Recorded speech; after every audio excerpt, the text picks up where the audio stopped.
Milestone ট্র্যাজেডিতে নিহত শিক্ষার্থীর কবরে বিমান বাহিনীর শ্রদ্ধা।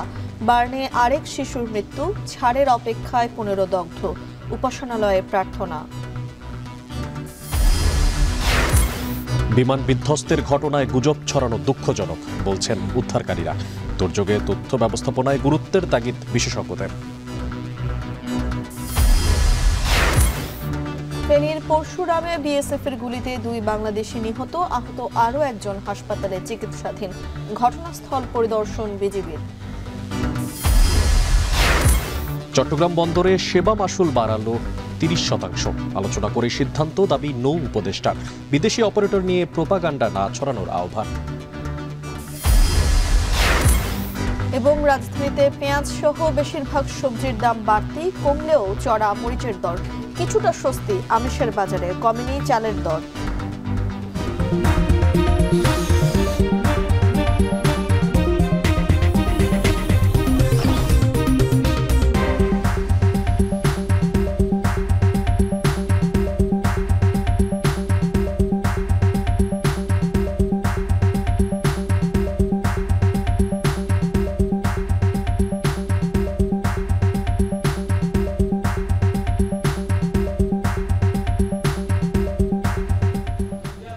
শুনছিলেন শিরোনাম। স্বাগত এখন দুপুরে, সঙ্গে আছি আমি তানজিলা খান মিম, আর এদিকটায় মশিউর অনেক।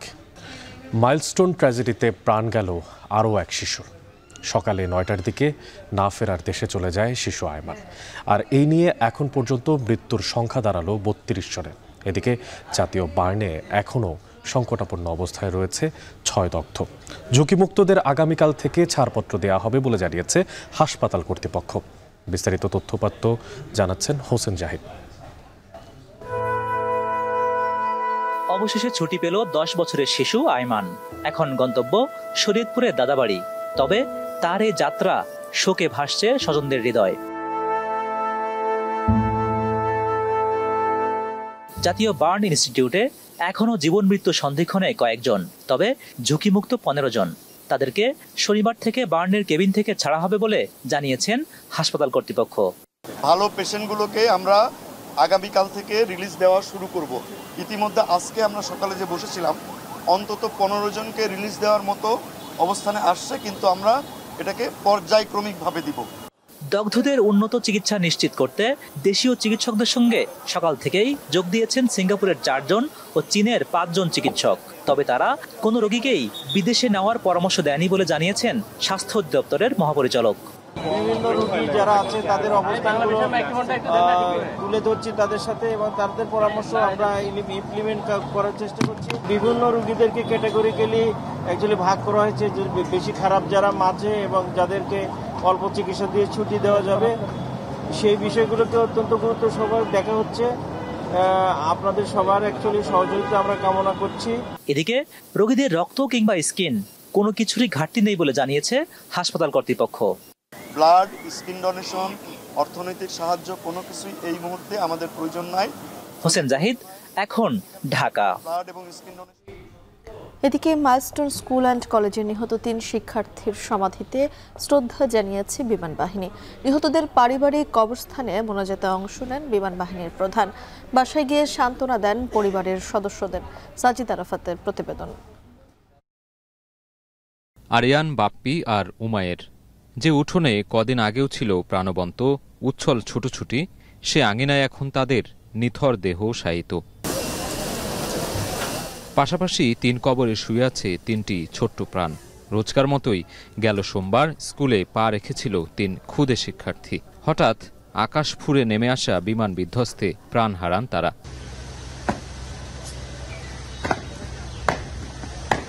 শুক্রবার সকালে দিয়াবাড়ি তারারটেকে এই 3 শিক্ষার্থীর সমাধিতে ফুল দিয়ে শ্রদ্ধা নিবেদন করেন বিমান বাহিনী প্রধান। এ সময় তাদের পারিবারিক কবরস্থানে মোনাজাতে অংশ নেন তিনি। পরে বিমান বাহিনীর প্রধান ও তার সহধর্মিণী ও বাফুয়ার সভানেত্রী সালেহা খান নিহত 3 শিশুর পরিবারকে সান্ত্বনা দিতে তাদের বাসায় যান। এর আগে মাইলস্টোন স্কুলের 2 সহোদর নাজিয়া ও নাফির কবরে শ্রদ্ধা নিবেদন করেন বিমান বাহিনী প্রধান। পরে তাদের বাসায় গিয়ে পরিবারের সদস্যদের সান্ত্বনা দেন। এ সময় নিহত ও আহতদের পরিবারের পাশে থাকার প্রতিশ্রুতি দেন তিনি। সাজিদ আরাফাত, এখন, ঢাকা। বাংলাদেশে যে একটি সরকার আছে তার দৃশ্যমান কোনো কাজ দেখছে না জনগণ, আর উপদেষ্টারা ঠিকমতো অফিস করছে কিনা সেই ব্যাপারেও সন্দেহ রয়েছে বলে মন্তব্য করেছেন বিএনপির স্থায়ী কমিটির সদস্য গয়েশ্বর চন্দ্র রায়। সকালে উত্তরায় মাইলস্টোনের বিমান দুর্ঘটনায় নিহত তৃতীয় শ্রেণীর শিক্ষার্থী নুজহাত জাহান আনিকার পরিবারকে সহমর্মিতা জানাতে এসে এই সমস্ত কথা বলেন তিনি। এ সময় বিমানটি কেন জনবহুল এলাকা দিয়ে উড়ানো হলো সেই প্রশ্ন তোলেন তিনি। সেই সাথে মাইলস্টোন কলেজ কর্তৃপক্ষ কেন কোচিং করালো সেই প্রশ্ন রেখে স্কুল কর্তৃপক্ষের গাফিলতি যাচাই করে বিচারের দাবি জানান গয়েশ্বর। সরকার যখন বিপদে পড়ে আমাদেরকে ডাকে, এবং এটা যে সরকার চলছে এটা কিন্তু দৃশ্যমান কেউ উপলব্ধি করে না, এবং যে যেই দায়িত্ব আছে নিচ থেকে উপর পর্যন্ত সরকারের উপদেষ্টার বাইরেও তারও অফিস আদালত সঠিকভাবে করে কিনা এ ব্যাপারে সন্দেহ আছে। দীর্ঘদিন 17 বছরের যে দুর্নীতি ধারাবাহিকতা এখনও চলমান। কোনো কোনো বিষয়ে দুর্নীতি বাড়ছে, ঘুষ বাড়ছে, কমে নাই। মাইলস্টোন কলেজে বিমান বিধ্বস্তে দগ্ধ শিক্ষার্থী মাহিয়া তাসনিমের দাফন সম্পন্ন হয়েছে। সকাল 8:30টার দিকে তার নানার বাড়ি মেহেরপুরের মুজিবনগরের জয়পুর গ্রামে তাকে দাফন করা হয়। মাইলস্টোন স্কুল অ্যান্ড কলেজের 8ম শ্রেণীর শিক্ষার্থী মাহিয়া বাবা মার সঙ্গে রাজধানীর উত্তরায় 18 নম্বর সেক্টরে বসবাস করতেন। সম্প্রতি ভয়াবহ বিমান দুর্ঘটনায় তার শরীরের প্রায় 50% দগ্ধ হয়। পরে তাকে জাতীয় বার্ন অ্যান্ড প্লাস্টিক সার্জারি ইনস্টিটিউটে ভর্তি করা হয়। সেখানে আইসিইউতে চিকিৎসাধীন অবস্থায় বৃহস্পতিবার বিকেল 4:30টার দিকে মৃত্যুর কাছে হার মানেন মাহিয়া তাসনিম। মৃত্যুর পর চুয়াডাঙ্গার কুড়ালগাছি গ্রামে নিজ বাড়িতে নেওয়া হয়। পরে শুক্রবার সকালে দাফনের উদ্দেশ্যে নেওয়া হয় মেহেরপুরের মুজিবনগরে।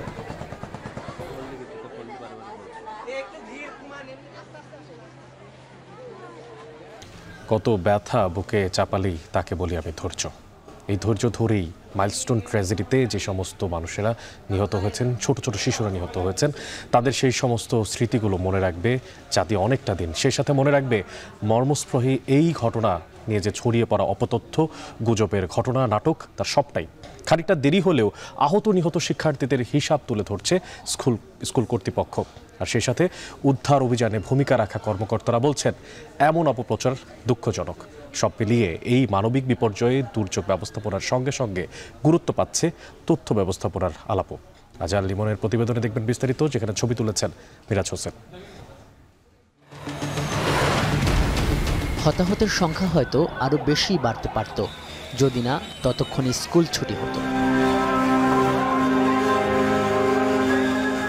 মাইলস্টোন স্কুল অ্যান্ড কলেজ সহ আশপাশের বেশ কিছু সিসিটিভি ফুটেজ, স্কুল কর্তৃপক্ষ, প্রত্যক্ষদর্শী, ছাত্র, শিক্ষক ও সেনা সদস্যের বক্তব্য বিশ্লেষণ করে এটা বলা যায় শিক্ষা প্রতিষ্ঠানটির হায়দার আলী ভবনে F-7 যুদ্ধবিমান আছড়ে পড়ার সময়টা 21 জুলাই দুপুর 1:12, যার মাত্র 12 মিনিট আগে ওই ভবনের শ্রেণীকক্ষগুলোর ছুটি হয়েছিল।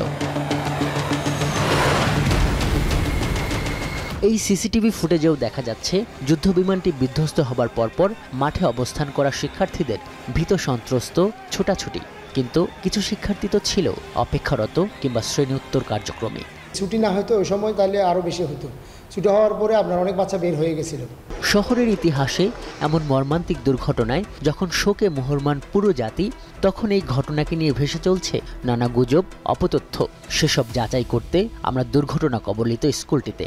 শুরুতেই আমরা হায়দার আলী ভবনে। দোতলা যে ভবনটির স্কাই এবং ক্লাউড ক্লাসরুম মর্মন্তুদ সেই ঘটনার স্মৃতি হয়ে আছে। মাইলস্টোনের এই হায়দার আলী ভবনে আছড়ে পড়েছিল F-7 যুদ্ধ বিমানটি। এখন জায়গাটিকে এভাবে কর্ডন করে রাখা হয়েছে, আটকে রাখা হয়েছে আমরা দেখছি, এবং বিমানটি সোজা এইভাবে একদম কাত হয়ে এসে নারকেল গাছটিকেই দ্বিখণ্ডিত করে।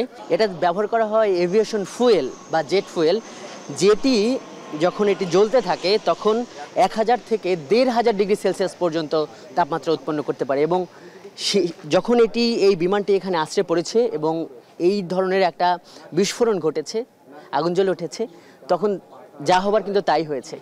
এই যে দেখছেন যে এখনও এই ধ্বংসাবশেষ কিন্তু এখানে স্পষ্ট। মাইলস্টোন স্কুল অ্যান্ড কলেজ থেকে 100 গজ দূরে 43 সোরাড মিসাইল রেজিমেন্টের এই আর্মি ক্যাম্প। আকস্মিক এই ঘটনায় প্রথম সাড়া প্রদান করেন তারা। লেফটেন্যান্ট কর্নেল তাহসিন হক চৌধুরী ব্যাখ্যা করছিলেন, তারা এতটা দ্রুত এজন্যই সাড়া দিতে পেরেছিলেন কারণ তখনও ইউনিটটির দরবার চলছিল, তার মানে একসঙ্গে প্রস্তুত প্রায় 100 সেনা সদস্য। ঘটনাস্থলে উপস্থিত হয়ে দেখেছি রাস্তার মধ্যে বিভিন্ন মৃতদেহ পড়ে থাকতে, যাদের হয়তো হাত পা শরীরে বিভিন্ন অঙ্গ বিচ্ছিন্ন হয়ে গিয়েছিল। আমাদের ক্যাম্পের সদস্যরা মনুষ্যত্ব এবং মানবিকতার উদাহরণ স্থাপন করে তাদের শরীরের ইউনিফর্ম খুলে তাদের এই মৃতদেহের উপরে বিছিয়ে দিয়েছিলেন। সেনাবাহিনীর পক্ষ থেকে ব্যাখ্যা করা হয়, 3টি বিষয়কে মাথায় রেখে তারা উদ্ধার অভিযান পরিচালনা করেছিলেন, যার অন্যতম পুনঃবিস্ফোরণের শঙ্কা। এবং তারা এটাও বলছে, শত শত মানুষ গণমাধ্যম কর্মীদের ক্যামেরার সামনে তাদের কাজে সমানভাবে সহায়তা করেছে স্কুলের মাধ্যমিক পর্যায়ের শিক্ষার্থী সহ ফায়ার সার্ভিস এবং অন্যান্য নিরাপত্তা বাহিনী। এবং সব পক্ষ স্বীকার করছে, দুপুর 1:15 থেকে রাত 7:30 পর্যন্ত সেনাবাহিনী সক্রিয়ভাবে শুধুমাত্র উদ্ধার কাজে অংশ নিয়েছিল। প্রশ্ন ছিল, এরপর কি সেনাবাহিনী আর দুর্ঘটনা কবলিত স্কুল প্রাঙ্গণে প্রবেশ করেছিল, বিশেষ করে ওই রাতে? এটা অত্যন্ত দৃঢ়ভাবে বলতে চাই, প্রথম দিন দুর্ঘটনা সংঘটিত হওয়ার পরে 7:30টার পরে কোনো প্রকার সেনা সদস্য কোনো কারণে বা কোনো কিছুর জন্য উত্তরা মাইলস্টোন ক্যাম্পাসে প্রবেশ করেন নাই। বস্তুত সামাজিক যোগাযোগ মাধ্যমে নানা অপতথ্য ভেসে বেড়ালেও মাইলস্টোন স্কুল থেকে বের হবার রাস্তা একটাই এবং লাশ গুম বা এরকম কোনো ঘটনারও প্রমাণ মেলেনি। বিশেষ করে উল্লেখযোগ্য 2টি ব্যাপার হলো, স্কুল কর্তৃপক্ষ বলছে এখন আর কেউ নিখোঁজ নেই এবং অভিভাবকদেরও ব্যাপকভাবে এই ব্যাপারে দাবি জানাতে দেখা যায়নি। তাহলে শত শত লাশ গুম এমন তথ্য কেন আসছে? অনেকেই বলতেছে র্যান্ডমলি, তারা তো তাদের বাচ্চা না, যাদের বাচ্চা তারা এতে কষ্টই পাবে হয়তোবা। তো আমি আমার কাজটা করে যাচ্ছি, আমি যেটা মনে করণীয় সেটা করে যাচ্ছি। বস্তুত বাকি 6টি মরদেহের মধ্য থেকে অশনাক্ত 5টি মরদেহ পরিবারের কাছে হস্তান্তর করা হয় রাতেই এই মর্গ থেকেই। এর মধ্যে রাইসা মনি, অকিয়া ফেরদৌস নিধি, মারিয়াম উম্মে আফিয়া সহ 9 বছরের 3 শিশু এবং 28 বছরের 2 জন নারীও রয়েছেন। মাইলস্টোন ট্র্যাজেডিতে বৃহস্পতিবার দিবাগত রাত পর্যন্ত সরকার 31 জনের মৃতের ঘটনা নিশ্চিত করেছে। এই ঘটনায় অগ্নিদগ্ধ 11 জন ঢাকা সিএমএইচ এর বার্ন ইউনিটে এবং 42 জন জাতীয় বার্ন ইনস্টিটিউশনে চিকিৎসাধীন আছেন। এই প্রযুক্তি বিশেষজ্ঞের কাছে প্রশ্ন ছিল, সব পক্ষের এত আন্তরিকতার পরও এভাবে নিরাপত্তা বাহিনী সহ নানা সংস্থার বিরুদ্ধে অপতথ্য ছড়িয়ে পড়ার আসলে কারণ কি, কিংবা এসব প্রতিরোধে সামনে করণীয় বা কি? কর্তৃপক্ষ বা সরকার বা সেনাবাহিনী যারা দায়িত্বপ্রাপ্ত এখানে, তারা যেন স্বচ্ছভাবে নিয়মিত ব্রিফিং এবং হালনাগাদ তথ্যটা সবার সঙ্গে শেয়ার করে। সব মিলিয়ে এটা বলা যায়, ঢাকার মাটিতে এভাবে যুদ্ধবিমান বিধ্বস্ত হওয়া এবং সেটি থেকে শিশু শিক্ষার্থীদের ব্যাপকভাবে অগ্নিদগ্ধ হওয়ার ঘটনা নানা প্রশ্নের জন্ম দিয়েছে এবং এক্ষেত্রে দুর্যোগ ব্যবস্থাপনার সঙ্গে সঙ্গে গুরুত্ব বাড়ছে তথ্য ব্যবস্থাপনারও। আজহার লিমন, এখন, ঢাকা। মাইলস্টোন সহ বিমানবন্দরের অ্যাপ্রোচ লাইনের মধ্যে সব ধরনের ভবন সরাতে রাজ্যকে পরামর্শ দিয়েছে বাংলাদেশ ইনস্টিটিউট অফ প্ল্যানার্স। পরিকল্পনাগত ত্রুটি নিয়ে স্কুলের অনাপত্তিপত্র দেয়ায় সিভিল এভিয়েশন কর্তৃপক্ষ দুর্ঘটনার দায় এড়াতে পারেন না বলে মত তাদের। শুক্রবার সকালে সংক্ষিপ্ত গবেষণা প্রতিবেদন তুলে ধরে বিআইপি। এ সময় ঢাকার ভূমি ব্যবহারে অনিয়ম নিয়ে শ্বেতপত্র তৈরি করতে সরকারের প্রতি আহ্বানও জানানো হয়। কোন এলাকাতে কি ধরনের ভূমি ব্যবহারের ব্যর্থ হয়েছে, কোথায় জলাভূমি ভরাট করে ভবন বানানো হয়েছে, কোথায় জলাভূমি ভরাট করে স্কুল বানানো হয়েছে, এটা নিয়ে শ্বেতপত্র তৈরি করা কোনো উদ্যোগ সরকার নেয়নি।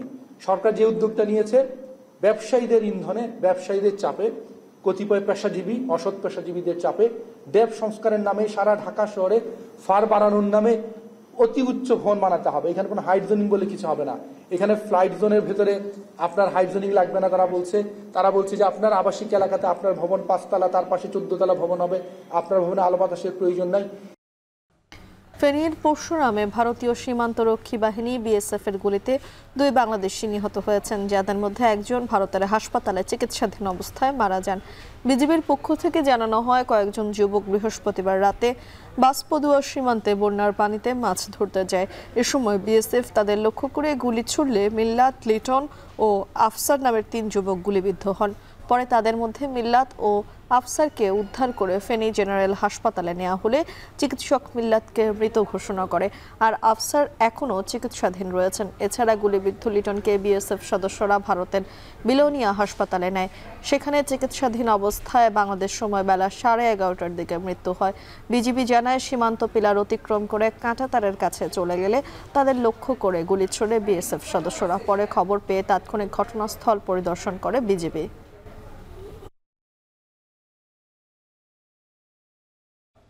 শেরপুরের নালিতাবাড়ী উপজেলার নাকোগাঁও সীমান্ত দিয়ে পুরুষ, নারী ও শিশুসহ 21 জনকে পুশিন করেছে ভারতীয় সীমান্ত রক্ষা বাহিনী বিএসএফ। ভোরে হাতিপাগার বিওপির নাকুফ সীমান্ত দিয়ে এই ঘটনা ঘটে। খবর পেয়ে বিজিবির টহল দল তাদের আটকও করে।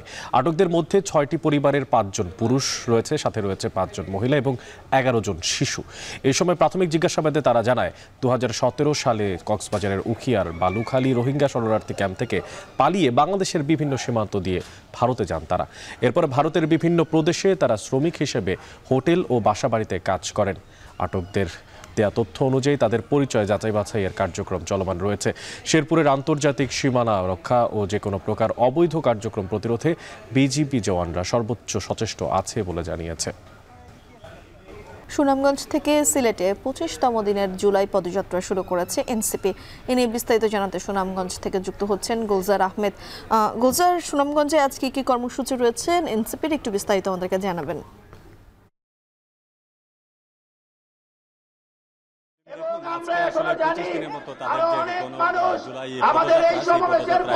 সুনামগঞ্জে আজকে জনসভাতে এই মুহূর্তে উপস্থিত এনসিপির যে সকল কেন্দ্রীয় নেতৃবৃন্দ আছেন তারা।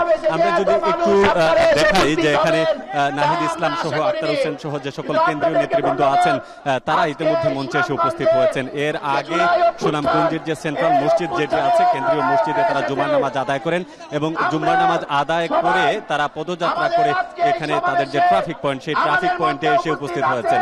এখানে হাসনাত আব্দুল্লাহ সহ যে সকল কেন্দ্রীয় নেতারা আছেন তারা উপস্থিত হয়েছেন এবং তারা যেটি বলছেন যে এই যে তাদের মাসব্যাপী যে পদযাত্রা, সেই মাসব্যাপী পদযাত্রায় সিলেট বিভাগের হবিগঞ্জ হয়ে তারা সুনামগঞ্জে প্রবেশ করেছেন এবং সেই সুনামগঞ্জে এসেই তারা জনসাধারণ যারা আছেন তাদের জনসাধারণের সাথে এখানে মত বিনিময় সভা করছেন। একটু পরেই তারা আসলে যে তাদের জনসভার যে কর্মসূচি, সেই কর্মসূচি তারা শুরু করবেন। যদিও কিছুক্ষণ আগে নামাজ শেষে এনসিপির যিনি সদস্য সচিব আছেন আক্তার হোসেন, তিনি যেটি বলেছেন যে বিগত সমসাময়িক যে বিষয় নিয়ে বাংলাদেশ প্রেক্ষাপটে তিনি কথা বলেছেন এবং বিশেষ করে মাইলস্টোনের যে প্রেক্ষাপট, সেই মাইলস্টোনের প্রেক্ষাপটে তিনি সরকারের কিছুটা ব্যর্থতাকেই দায়ী করেছেন, যে বিশেষ করে তাদের যে মরদেহ বা পরিসংখ্যান, আহত নিহতের পরিসংখ্যান সঠিকভাবে সময় মতো দিতে না পারায়, তাছাড়া চিকিৎসা ব্যবস্থা সহ নানান পরিবর্তনের কথা তিনি জানিয়েছেন। এবং এই ক্ষেত্রে যেহেতু কেন্দ্রীয় নেতৃবৃন্দ এখানে উপস্থিত আছেন, বিশেষ করে নাহিদ ইসলাম, তিনিও বক্তব্য রাখেন। এখন আমরা দেখেছি যে এখানে অনেক মানুষ আসলে তাদের এই সভাকে কেন্দ্র করে, জনসভাকে কেন্দ্র করে দেশের সংস্কার এবং দেশ পুনর্গঠনের যে লক্ষ্যের যে বার্তা, সেই বার্তাগুলো আসলে পৌঁছানোর জন্যই তারা এখানে এসেছেন। এবং আমরা দেখেছি সিলেটের সহ বিশেষ করে এই বৃহত্তর সিলেটের যে সাধারণ এনসিপি নেতৃবৃন্দ আছেন তারাও কিন্তু বিভিন্ন উপজেলা থেকে এসে এখানে তারা মিলিত হয়েছেন এবং বিশেষ করে সুনামগঞ্জ শহরের যে বিভিন্ন গুরুত্বপূর্ণ সড়ক আছে সেখানে তারা পদযাত্রা শেষ করে এই মুহূর্তে তারা মঞ্চের যে কার্যক্রম সেটি শুরু করেছেন এবং আজকেই কিন্তু এই কার্যক্রম তারা শেষ করে, অর্থাৎ সুনামগঞ্জের এই যে জনসভা সেটি শেষ করে তারা সিলেটের উদ্দেশ্যে রওনা দেবেন এবং সিলেটে পদযাত্রা শেষে বিকেল 5টা কিংবা 5:30 নাগাদ তারা সিলেটের কেন্দ্রীয় যে শহীদ মিনার সেখানে কিন্তু সেখানে তারা আরেকটি জনসভা করবেন। তো এই জায়গায় কেন্দ্রীয় নেতৃবৃন্দ যারা আছেন তারা যেটি বলছেন যে আসলে তাদের লক্ষ্য হচ্ছে একটি, যে সাধারণ মানুষ যে পরিবর্তন চেয়েছিল, দেশের যে পুনর্জাগরণ চেয়েছিল, সেই পুনর্জাগরণের জন্য মানুষের প্রত্যাশা পূরণের জন্য তারা আসলে দেশের প্রতিটি অঞ্চলে তারা পদযাত্রা করছেন এবং সাধারণ মানুষের দোরগোড়ায় পৌঁছানোর চেষ্টা করছেন। তো এই হচ্ছে আপাতত এনসিপির যে কার্যক্রম, আজকের দিনের যে চলমান কর্মসূচি। পরবর্তীতে হয়তো বা অন্য কোনো সংবাদে আপনাদেরকে আরো বিস্তারিত জানাতে পারবো। সুনামগঞ্জ থেকে এনসিপির পদযাত্রার সবশেষ খবর জানাচ্ছিলেন সহকর্মী গুলজার আহমেদ। ক্ষমতায় গেলে দেশকে দুর্নীতিমুক্ত করে গড়ে তোলা হবে বলে জানিয়েছেন জামায়াতের আমির ডাক্তার শফিকুর রহমান। শুক্রবার রাজধানীর চীন মৈত্রী সম্মেলন কেন্দ্রে জামায়াতে ইসলামী ঢাকা মহানগরী দক্ষিণ আয়োজিত রুকন সম্মেলনে এই কথা বলেন তিনি। শুক্রবার রাজধানীর চীন মৈত্রী সম্মেলন কেন্দ্রে জামায়াতে ইসলামী ঢাকা মহানগরী দক্ষিণ আয়োজিত রুকন সম্মেলনে এই কথা বলার পাশাপাশি তিনি সম্মেলনে যোগ দেয় ঢাকা দক্ষিণের প্রায় 10,000 রুকন। এই সময় প্রধান অতিথির বক্তব্যে দলটির আমির বলেন, আইনের প্রয়োগ থাকলে দেশ থেকে দুর্নীতি কমে যেত। জামায়াতের কর্মীরা ঘুষ নেয় না দাবি করে তিনি বলেন, সরকারি দল অনিয়ম না করলে সবাই বার্তা পেয়ে যাবে। সম্মেলনে অন্যান্য বক্তারা বলেন, জামায়াতের বিরুদ্ধে ষড়যন্ত্র চলছে। সব ষড়যন্ত্র মোকাবেলায় নেতাকর্মীদের সজাগ থাকার পাশাপাশি জাতীয় নির্বাচনের জন্য সর্বোচ্চ প্রস্তুত থাকার আহ্বানও জানান তিনি। আর মঞ্জিলের দিকে চেয়ে দেখছেন, মঞ্জিল কত দূর। আমাদের সমস্ত রাজনীতি হবে মানুষের জন্য, মানবতার জন্য। এই কাজে গেলে যে যার সমালোচনা যেভাবে করে করতে থাকুক, আমার কিচ্ছু আসে যায়। আমরা চলতেই থাকবো ইনশাআল্লাহ। আমরা সমাজ বদলের বাস্তব স্বপ্ন দেখি এবং আমরা কোথায় চিড়া ভিজাতে চাই না। আমরা চাই দুধ অথবা পানি দিয়ে চিড়া ভিজবে, আর প্রয়োজনে আমাদের রক্ত দিয়ে চিড়া ভিজবে। সেই রক্ত যদি আল্লাহ মানবতার জন্য, মানবতার মুক্তির জন্য আল্লাহ কবুল করেন, আল্লাহর দরবারে লাখো শুকরিয়া। মিম, বাজার পরিস্থিতির বিষয় নিয়ে কিন্তু আমরা কথা বলছিলাম। সাপ্তাহিক ছুটির দিনে সবজির পর্যাপ্ত সরবরাহ রয়েছে বাজারে, আর এতে করে দুই একটি সবজির দাম ছাড়া অপরিবর্তিত আছে বেশ কিছু সবজির দামই। বিশেষ করে বেশিরভাগ সবজিতে 5 থেকে 20 টাকা পর্যন্ত কিন্তু দাম, যেখানে সরবরাহ পরিস্থিতি স্বাভাবিক কমার কথা ছিল বা স্থিতিশীল থাকার কথা, সেখানে কিন্তু বেড়েই গেছে। স্থির নেই চালের বাজারও। মিনিকেট বিক্রি হচ্ছে 80 থেকে 85 টাকা দরে, আর বিয়ার 28 চাল পাওয়া যাচ্ছে 58 থেকে 60 টাকায়। আর এদিকে কিন্তু গত সপ্তাহে 145 টাকায় যে ব্রয়লার মুরগি বিক্রি হতো, তা এখন কিনতে যদি আপনি বাজারে যান তাহলে আপনাকে গুনতে হবে 150 থেকে 160 টাকা পর্যন্ত। মেহরাব সুমনের একটা প্রতিবেদন আছে এই বিষয়ে, আমরা দেখে নেব সেটি। বাজারে বিক্রেতাদের ঝুড়িগুলো পর্যাপ্ত সবজিতে ঠাসা, তবুও দামে ছাড় নেই। উল্টো সব ধরনের সবজি কেজিতে বেড়েছে 5 থেকে 20 টাকা পর্যন্ত। আলু প্রতি কেজি 25 টাকা। গত সপ্তাহের 30 টাকার পটল কিনতে হচ্ছে 40 টাকায়। ঢেঁড়স, ঝিঙা, বরবটিতে 5 থেকে 10 টাকা বাড়ায় কেজিতে গুনতে হচ্ছে 60 টাকা। গত সপ্তাহের তুলনায় 10 টাকা 20 টাকা সব সবজির দাম বেশি আছে। দিন যাচ্ছে আর মনে হচ্ছে কাঁচামালের দাম বাড়তেছে। হ্যাঁ, বটবটি 60 টাকা, লতি 60 টাকা, কলা 30 টাকা হালি। হ্যাঁ, শুধু একটু বেশি দেখা যায় তাও 100 আপনার এই শসাটা। মাছের বাজারে কিছুটা স্বস্তিতে ক্রেতারা। রুই, কাতলা, তেলাপিয়া, পাঙাশ প্রতি কেজিতে কমেছে 20 থেকে 30 টাকা। তবে বাজারের থলেতে ইলিশ কেনা যেন বিলাসিতা। 1 কেজি পরিমাণে ইলিশ কিনতে গুনতে হচ্ছে 2600 থেকে 2800 টাকা। মাছ কিনলাম, গত সপ্তাহে যেটা কিনছিলাম তার থেকে একটু কমে পাইছি। ইলিশ মাছ 1 কেজির উপরে হালকা, 1 কেজি 100 গ্রাম 2600 টাকা চাচ্ছে। রুই, কাতলা মাছের দাম মোটামুটি সহনশীল পর্যায়ে আসছে। আগে প্রোটিনের চাহিদার আরেক উৎস ডিমের দাম নিয়েও স্বস্তিতে ক্রেতারা। তবে গত সপ্তাহে 145 টাকার ব্রয়লার মুরগি কিনতে হচ্ছে 150 থেকে 160 টাকায়। গরুর মাংস কিনতে হলে গুনতে হচ্ছে 750 টাকা, আর খাসির মাংস 1200 টাকায়। এদিকে ঈদুল আজহার পর থেকেই চড়া চালের বাজারে সুখবর নেই। পর্যাপ্ত উৎপাদন হওয়ায় কমছে না দাম। এজন্য সিন্ডিকেটকেই দুষছেন অনেকে। সর্বকালের সেরা ধান উৎপাদন হয়েছে এবার, কিন্তু দাম হঠাৎ করে মুনাফাখোররা দাম বাড়াই দিছে। এবং এটা সিন্ডিকেট, মূলত 5-6টা কোম্পানি আছে, কর্পোরেট কোম্পানিগুলো ধান কিনে স্টক করছে, চাউল কিনে স্টক করিয়া তারপরে তারা গোডাউনজাত করে রাখছে। চালের বাজারের দাম নিয়ন্ত্রণে নিয়মিত তদারকি বাড়ানোর দাবি ক্রেতাদের। মেহরাব সুমন, এখন, ঢাকা।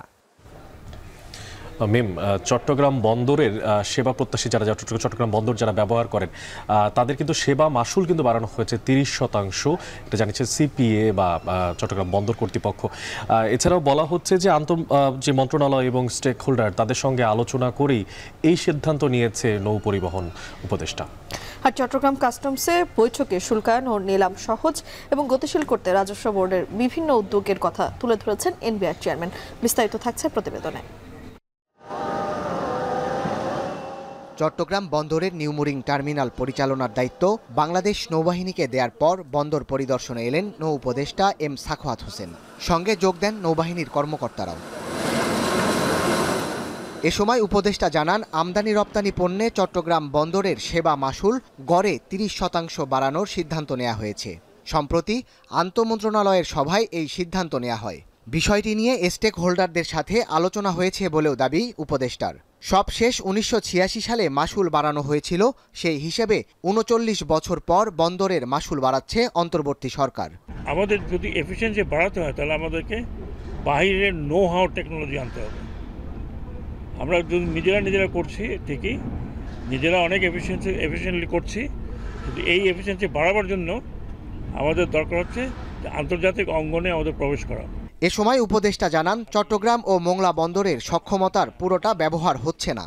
বন্দরকে আন্তর্জাতিক মানে উন্নীত করতে সক্ষমতা বাড়াতে হবে, তাই বিদেশি অপারেটরকে দায়িত্ব দেওয়ার বিকল্প নেই। এ নিয়ে কাউকে প্রোপাগান্ডা না ছড়ানোর পরামর্শ দেন তিনি। চট্টগ্রাম পোর্ট বাংলাদেশের পোর্ট, চট্টগ্রাম পোর্ট আমাদের সম্পত্তি, এটা আমাদের কাছে থাকবে। যদি কেউ অন্যভাবে প্রোপাগান্ডা করে থাকে, আমি আশা করব যে দেশের স্বার্থে এই ধরনের প্রোপাগান্ডা যেন না করে। 17 বছর পর গত 7 জুলাই চট্টগ্রাম বন্দরের নিউমুরিং টার্মিনাল বেসরকারি অপারেটর থেকে বাংলাদেশ নৌবাহিনীকে দেয়া হয়। নৌবাহিনীর কর্মকর্তা জানান, গত 17 দিনে প্রতিদিন গড়ে 3200 একক কন্টেইনার হ্যান্ডলিং হয়েছে, যা আগে ছিল 2800। এই বন্দরের একটা মূল চালিকা শক্তি হচ্ছে এনসিটি। এই বন্দরের এই এনসিটি অপারেশনটাকে যেন কোনোভাবেই ব্যাহত না হয়, এটা যেন 24 ঘন্টা অপারেশন থাকে, একটা মিনিটের জন্য যেন বন্ধ না হয়, এই জন্য উনি ওনার যথাযথ নির্দেশনা দিয়েছেন এবং সেইভাবে আমাদের লোকজন তাদের উদ্যোগ নিয়ে কাজ করছে। এদিকে চট্টগ্রাম কাস্টমসে ব্যবসায়ী ও কর্মকর্তাদের সাথে বৈঠকে অংশ নেন এনবিআর চেয়ারম্যান আব্দুর রহমান। এতে আমদানি রপ্তানি পণ্যে শুল্কায়ন ও পণ্য খালাসের স্বয়ংক্রিয় পদ্ধতি এসআইকুডার বিকল্প হিসেবে নতুন সফটওয়্যার তৈরি করা হচ্ছে বলে জানান তিনি। ওয়ার্ল্ডের উন্নত দেশ যারা এসআইকুডার ওয়ার্ল্ড ব্যবহার করে না, অথচ কাস্টমস ম্যানেজমেন্ট সিস্টেমের আধুনিক সিস্টেম যারা ব্যবহার করে, সফটওয়্যার ব্যবহার করে, সেই আদলে আমরা মডার্ন টেকনোলজি নিয়ে, যেখানে কোনো ডাউন টাইম হবে না, সারাক্ষণ অন থাকবে, এটা ক্লাউড বেসড হবে, সে ধরনের একটা নতুন সফটওয়্যার তৈরি করার উদ্যোগ আমরা নিয়েছি। এ সময় অফ ডক নিয়ে ব্যবসায়ীদের অভিযোগের প্রেক্ষিতে সরকারের পক্ষ থেকে সক্ষমতা যাচাইয়ের উদ্যোগ নেয়ার কথা জানান এনবিআর চেয়ারম্যান। অফ ডক করাই হয়েছে মানে আমাদের বন্দরের অপারেশনকে ফ্যাসিলিটেট করা, আরও কুইক করা, আরও দ্রুত করা, এফিসিয়েন্সি বাড়ানো। এখানে কি প্রবলেম আছে, এগুলোকে কিভাবে সলভ করা যায়, রিজলভ করা যায়, আমরা সেই দিকে চিন্তা করব। আমাদের সবার উদ্দেশ্য এক, যে আমরা ব্যবসায়ীদের ব্যবসায়িক কার্যক্রমকে আরও কুইক, আরও প্রম্পট, আরও ঝামেলা মুক্ত করতে চাই। বৈঠকে প্রকৃত ব্যবসায়ীদের জন্য আমদানি রপ্তানি আরও সহজ ও গতিশীল করতে সরকারের আন্তরিকতার কথাও জানান এনবিআর এর চেয়ারম্যান। এটা উন্নত দেশে আছে, আমরা এখানে চালু করেছি। এখন চট্টগ্রাম। দ্বিতীয় দিনে গড়ালো থাইল্যান্ড কম্বোডিয়া সামরিক সংঘাত। ইতোমধ্যে প্রাণহানি বেড়ে দাঁড়িয়েছে 16 জনে, যার মধ্যে 15 জনই থাই নাগরিক। যদিও সার্বভৌমত্বকে সমর্থন করা হবে না বলে ঘোষণা দিয়েছে থাইল্যান্ডের ভারপ্রাপ্ত প্রধানমন্ত্রী। বিপরীতে কম্বোডিয়া সরকারের অভিযোগ, দেশটির ভূমি দখল করতে চায় থাইল্যান্ড। এমন পরিস্থিতিতে উত্তেজনা প্রশমনের আহ্বান জানিয়েছে চীন ও যুক্তরাষ্ট্র। নাফি আরমান মনন জানাচ্ছেন বাকিটা।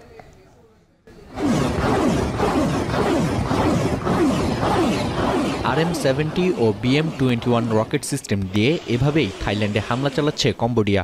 বিপরীতে নমপেনের আকাশে F-16 যুদ্ধবিমান ও আর্টিলারির মাধ্যমে গোলা ছুটছে ব্যাংকক। বিরোধপূর্ণ সীমান্ত নিয়ে দ্বিতীয় দিনে গড়ালো দুই দেশের সামরিক বাহিনীর সংঘাত। কম্বোডিয়ার সামরিক বাহিনীর অস্ত্রগুদামে ড্রোন হামলার ভিডিও প্রকাশ করেছে থাইল্যান্ড। বিপরীতে কম্বোডিয়া সেনাদের হামলায় ক্ষতিগ্রস্ত বেশ কিছু বেসামরিক স্থাপনা। ইতোমধ্যে সীমান্তবর্তী এলাকা থেকে 1 লাখের বেশি মানুষকে সরিয়ে নিয়েছে থাই সরকার। স্থাপন করা হয়েছে 3 শতাধিক আশ্রয় কেন্দ্র। যদিও এতে ঠেকানো যায়নি প্রাণহানি। এমন পরিস্থিতিতে আতঙ্কে দিন পার করছেন বাসিন্দারা। সংঘাত নিরসনে দুই দেশের সরকারকে এগিয়ে আসার আহ্বান জানাচ্ছেন তারা। ก็ดูแลแม่อยู่ค่ะอยู่ในบ้านค่ะค่ะทีนี้ได้ยินเสียงปืนแบบดังป๊อกดังสนั่นเลยแล้วก็บึ้มบึ้มบึ้มติดต่อกันอุ้ยไม่มีใครอยากให้เกิดก็คืออยากให้อยู่ด้วยกันเงี้ยสามัคคีด้วยกันเพราะว่าเราต้องทำมาหากินเนี่ยอย่างแม่เนี่ยแม่ต้องรับจ้างเขาใช่ไหม জাতির সার্বভৌমত্বকে সমর্পণ করা হবে না বলে ঘোষণা দিয়েছেন থাইল্যান্ডের ভারপ্রাপ্ত প্রধানমন্ত্রী। হামলা বন্ধ না হওয়া পর্যন্ত আলোচনায় না বসার কথা পুনর্ব্যক্ত করেন তিনি। অন্যদিকে কম্বোডিয়া সরকারের অভিযোগ, দেশটির ভূমি দখল করতে চায় থাইল্যান্ড। এই লক্ষ্যে ভারী অস্ত্র ব্যবহার করছে থাই সেনারা। Thái ban báo cáo vai Praha tu ở bột và hốt đập tu ở bột trong đàn đau thực đầy Campuchia tiếng cầm rào đại chi chạy là hay có flow chức bắp đóสำคัญมือtiết เราไม่ยอมสูญเสียอธิปไตยของประเทศเรานะครับเราปกป้องตัวเราเองอย่างเต็มที่แล้วอยากให้พี่น้องประชาชนและรัฐบาลจะรับผิดชอบดูแลพี่น้องประชาชนอย่างเต็มที่นะครับแล้วก็กระทำทุกอย่างเท่าที่เงื่อนไขเราทำได้อย่างสุดความสามารถদক্ষিণ পূর্ব এশিয়ার দুই প্রতিবেশীর সংঘাতে উদ্বেগ প্রকাশ করেছে চীন। অবিলম্বে সংঘাত বন্ধের আহ্বান জানিয়েছে যুক্তরাষ্ট্র।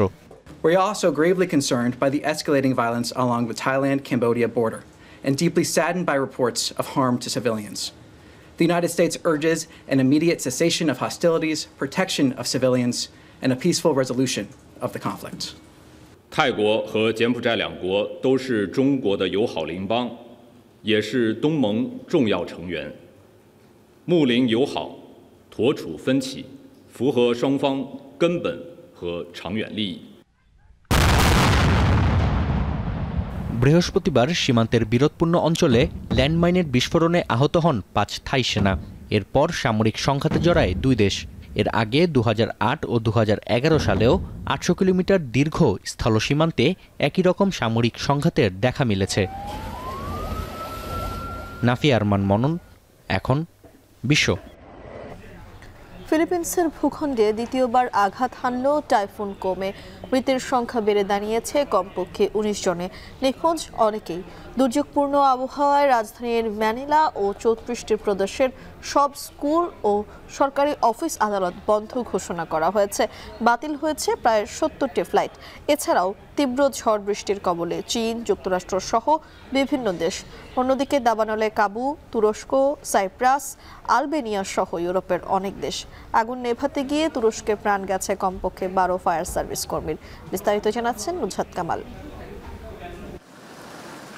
প্রতি বছর গড়ে প্রায় 20টি গ্রীষ্মমণ্ডলীয় ঝড়ের কবলে পড়ে দক্ষিণ পূর্ব এশিয়ার দেশ ফিলিপিন্স। ব্যতিক্রম নয় চলতি বছরও। সপ্তাহ না পেরোতেই টাইফুন কোমের প্রভাবে বিপর্যয় দেখা দিয়েছে নতুন করে। স্থানীয় সময় শুক্রবার সকালে দেশের উত্তরাঞ্চলে দ্বিতীয়বার আঘাত হানে কোমে। ঘণ্টায় 120 কিলোমিটার বেগে ঝড়ের প্রভাবে অতিবৃষ্টি, বন্যা, ভূমিধস আর গৃহহীন লাখো মানুষ। ঘটছে প্রাণহানিও। 200 মিলিমিটার পর্যন্ত বৃষ্টিপাত আর ব্যাপক দুর্যোগপূর্ণ আবহাওয়ায় রাজধানী ম্যানিলা ও 34টি প্রদেশের সকল স্কুল, সরকারি অফিস আদালত বন্ধ রয়েছে। বাতিল হচ্ছে বিপুল সংখ্যক ফ্লাইট। কেবল পাঙ্গাসিনান অঞ্চলেই বন্যা কবলিত 2,67,000 পরিবার। ফিলিপিন্সে এমন পরিস্থিতি নিউ নর্মাল বলে মন্তব্য করেছেন president Ferdinand Marcos. Halos wala pong naisalba sa mga gamit namin kasi nalubog po lahat gaya ng mga washing machine, kama namin, mga rice cooker po, ganun po. প্রতিবেশী চীনে চলতি বর্ষা মৌসুমের শুরু থেকেই দুর্যোগপূর্ণ আবহাওয়া বিদ্যমান। নতুন করে বৃহস্পতিবার দক্ষিণ পশ্চিমাঞ্চলীয় ইউনান প্রদেশে ব্যাপক ভূমিধসের ঘটনা ঘটে। এতে বিদ্যুৎ সংযোগ বিচ্ছিন্ন এবং তীব্র যানজটও দেখা দেয়। কয়েকদিনের টানা ভারী বর্ষণের পর এমন পরিস্থিতি অঞ্চলটিতে। ভিয়েতনামে টাইফুন উইফার আঘাতে উত্তর ও উত্তর মধ্যাঞ্চলে বিধ্বস্ত হয়েছে 400-র বেশি বাড়িঘর, ক্ষতিগ্রস্ত 1 লাখ হেক্টরের বেশি ধানি জমি। একই অঞ্চলে দক্ষিণ কোরিয়ার ওপর দানা বাঁধছে জোড়া হিট ডোম। কাছেই সৃষ্টি হচ্ছে 3টি টাইফুন। এই যখন অবস্থা, তখন সুদূর যুক্তরাষ্ট্রে একদিকে বন্যা, অন্যদিকে তীব্র দাবদাহ। একটানা ভারী বৃষ্টির পর নিউ মেক্সিকো অঙ্গরাজ্যের রুইদোসো নদীতে বিপদসীমার ওপর দিয়ে প্রবাহিত হচ্ছে পানি। স্বাভাবিকের চেয়ে 12.5 ফুট উঁচুতে পানি প্রবাহিত হতে শুরু করলে জরুরি সতর্কতা জারি করে প্রশাসন। অন্যদিকে গ্রীষ্মের খরতাপে বিপর্যস্ত নিউ ইয়র্ক। দক্ষিণাঞ্চলে হিট ডোম অগ্রসর হতে থাকায় গরমের তীব্রতার সঙ্গে পাল্লা দিয়ে বাড়ছে বিদ্যুতের চাহিদা। গ্রীষ্মের খরতাপ আর শুষ্ক বাতাসে একাধারে আগুন জ্বলছে তুরস্ক, সাইপ্রাস, আলবেনিয়া সহ ইউরোপের অনেক দেশে। তুরস্কে বেড়েছে প্রাণহানি। উত্তর পশ্চিমাঞ্চলে টানা 4র্থ দিনের আগুনে বিপর্যস্ত বিলেসিক প্রদেশের বাসিন্দারা। আগুনের আঁচ আরও বাড়তে থাকায় বিভিন্ন প্রদেশে খালি করে ফেলা হয়েছে গ্রামের পর গ্রাম। çabuk müdahale oldu. Söndürdü. Birkaç hasardan atlattık Allah'a şükür. Umduğumuzda yukarıdan çamlıktan bekliyorduk. Rüzgarın ters etmez bizi kurtardı. Şöyle diyebilirim. Osmanlı tarihinin en büyük yangını diyebilirim yani. Osmanlı böyle bir yangın görmemiştir bu zamana kadar tarihinde. Yani, üç taraftan sardı köyümüzü. অন্যদিকে চলতি গ্রীষ্মের টানা তৃতীয় দাবদাহের কবলে Greece তাপমাত্রার পারদ 43 degree Celsius ছাড়াতে পারে বলে আভাস আবহাওয়া বিভাগের। নুজহাত কামাল, এখন বিশ্ব। এবার খেলার প্রসঙ্গ। পাকিস্তানের সাথে সিরিজ জয় বাংলাদেশের ক্রিকেটে নতুন এক দিগন্ত খুলে দেবে বলে জানিয়েছে ক্রীড়া উপদেষ্টা আসিফ মাহমুদ সজীব ভুঁইয়া। আগামীতেও জাতীয় দলের এই সফলতা অব্যাহত থাকবে বলে মনে করছেন তিনি। পাশাপাশি দীর্ঘমেয়াদী পরিকল্পনার মাধ্যমে ক্রিকেটের উন্নয়ন ও সফলতা আসবে বলেও আশাবাদ ব্যক্ত করেন ক্রীড়া উপদেষ্টা। পাকিস্তান ক্রিকেটের চেয়ারম্যান ও এসিসির প্রেসিডেন্ট মহসিন নাকভির সাথে সৌজন্য সাক্ষাতে আশাব্যঞ্জক আলোচনা হয়েছে বলেও জানিয়েছেন আসিফ। বাংলাদেশ পাকিস্তানের সাথে এই টি-20 সিরিজটা জিতেছে, এটাই আমাদের জন্য আশাব্যঞ্জক আমি মনে করি। আশা করি সামনের দিনেও বাংলাদেশ জাতীয় দলের এই সফলতা অব্যাহত থাকবে, সামনে ভালো উন্নতি হবে এবং ক্রিকেটের মাধ্যমে রিজিওনাল সম্পর্কটা বোথ পলিটিক্যাল এবং কান্ট্রি টু কান্ট্রি সম্পর্কটা সামনের দিনে আরও লেভারেজ পাবে। যেখানে বাংলাদেশ ভালো সেখানে পাকিস্তান সেটা নিয়ে উপকৃত হতে পারে, যেখানে পাকিস্তান ভালো সেখানে আমরা তাদের থেকে সেটা নিয়ে উপকৃত হতে পারি। এছাড়াও আরও অন্যান্য বিষয়ে আলোচনা হয়েছে। পাকিস্তানের সাথে বাংলাদেশের ওভারঅল সম্পর্ক এবং কোলাবোরেশনের ব্যাপারে আলোচনা হয়েছে। তৃতীয় টি-20তে জয়ের পর ব্যাটারদের নৈপুণ্যকেই সামনে এনেছে পাকিস্তান। তবে এমন উইকেট এশিয়া কাপ ও বিশ্বকাপ প্রস্তুতির জন্য আদর্শিক নয়, এমনটাও বলেছেন পাকিস্তান অধিনায়ক। অন্যদিকে ভিন্ন মত বাংলাদেশ অধিনায়ক। মিরপুরের উইকেটকে এই সিরিজে পূর্ণ পয়েন্টই দিতে চান তিনি। রেজাউল করিমের প্রতিবেদনে থাকছে বিস্তারিত।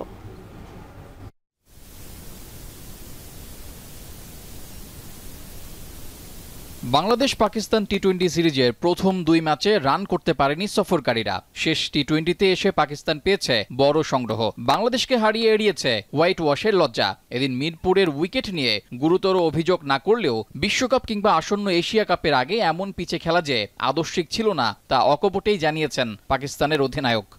No, I haven't said the pitches about anything. I'm just saying it's not the ideal pitches for us to prepare Asia Cup and World Cup, because I don't think so these kind of pitches I'm going to get, but I have no problem with the pitches. But I don't think so it was a different pitch. I think it was the same pitch. We executed really well over plan and we put bowler under pressure straight away from the get-go and we built partnership which was missing in the first 2 games. তবে পাকিস্তানের সাথে একমত নন বাংলাদেশ অধিনায়ক Liton Das. Asia ও বিশ্বকাপের প্রস্তুতি হিসেবে এই সিরিজে মিরপুরের উইকেটকে পূর্ণ পয়েন্ট দেওয়ার পক্ষেই তিনি। এটা খুবই ভালো উইকেট ছিল, আমার কাছে মনে হয় যে 2টা গেম আমরা খেলেছি তার থেকে মাচ বেটার গেম উইকেট ছিল এটা। টোটালি আমি বলবো ব্যাটিং ফ্রেন্ডলি উইকেট ছিল। প্রথম 2 ম্যাচ জিতে সিরিজ জয় আগেই নিশ্চিত করে রাখে বাংলাদেশ। তবে শেষ ম্যাচে এসে দলে আনা হয় একসাথে 5 পরিবর্তন। কেন দল নিয়ে এত পরীক্ষা নিরীক্ষা? ম্যাচ শেষে তা নিজেই জানান অধিনায়ক লিটন। তাসকিন ফার্স্ট ম্যাচ খেলেছে, সাইফুদ্দিন অনেকদিন ধরে খেলতেছিল না, তারও দেখার একটা বিষয় ছিল। আবার তামিম তো আমাদের একজন ওপেনার, সো সে কামব্যাক করেছে। হৃদয়ের বিষয়টা হচ্ছে হৃদয় অসুস্থ, সে তার জ্বর, এজন্য খেলতে পারেনি। আর নাসুম একটা গেম খেলেছে। শেষ ম্যাচে পাকিস্তান ভালো খেললেও ইতিবাচক ক্রিকেট খেলতে পারেনি বাংলাদেশ। তবে পুরো সিরিজে টপ অর্ডারদের নিয়ে সন্তুষ্ট লিটন, সাথে বোলারদের নিয়েও বেশ প্রশংসা ছিল তার কণ্ঠে। প্রত্যেকটা টপ অর্ডারই অনেক রান করেছে, যেটা আমরা বাংলাদেশে অলওয়েজ চিন্তা করি যে আমাদের টপ অর্ডার থেকে একজন বড় খেলবে। আপনি যদি দেখেন এক্সেপ্ট লাস্ট গেমটা ছাড়া আমাদের 3টা গেমেই টপ অর্ডারে রান করেছে। যদি দেখেন আমরা বোলিং ইউনিট খুবই ভালো বল করেছি। অ্যাজ এ ক্যাপ্টেন আমি মনে করি 180 chasable, but at the same time আমরা ওই 6 ওভারের পাওয়ার প্লেতেই গেমটা অনেকটা লুজ করে ফেলেছি। So as a batting unit আমরা ক্যালকুলেটিভ ক্রিকেট খেলতে পারিনি আজকে। শেষ ম্যাচ জিততে পারলে আফগানিস্তানকে টপকে টি-20 র্যাঙ্কিংয়ে 9 নম্বরে আসার সুযোগ ছিল বাংলাদেশের। ব্যাটিং ব্যর্থতায় সেটা আর সম্ভব হয়নি। সিরিজ জিতলেও মাঠে আসা দর্শকরাও ফিরেছেন একরাশ হতাশা নিয়ে। তবে প্রথমবার এমন অর্জন আগামী দিনে অবশ্যই আশা দেখাবে বাংলাদেশ ক্রিকেটকে। রেজাউল করিম, এখন। শেষ করছি এখন দুপুর। তার আগে শিরোনামগুলো জানাবো আরেকবার। মাইলস্টোন ট্র্যাজেডিতে নিহত শিক্ষার্থীর কবরে বিমান বাহিনীর শ্রদ্ধা। বার্নের আরেক শিশুর মৃত্যু, ছাড়ের অপেক্ষায় 15 দগ্ধ, উপাসনালয়ে প্রার্থনা। বিমান বিধ্বস্তের ঘটনায় গুজব ছড়ানো দুঃখজনক বলছেন উদ্ধারকারীরা। দুর্যোগে তথ্য ব্যবস্থাপনায় গুরুত্বের তাগিদ বিশেষজ্ঞদের। ফেনীর পরশুরামে বিএসএফের গুলিতে 2 বাংলাদেশি নিহত, আহত আরও একজন হাসপাতালে চিকিৎসাধীন। ঘটনাস্থল পরিদর্শন বিজিবির।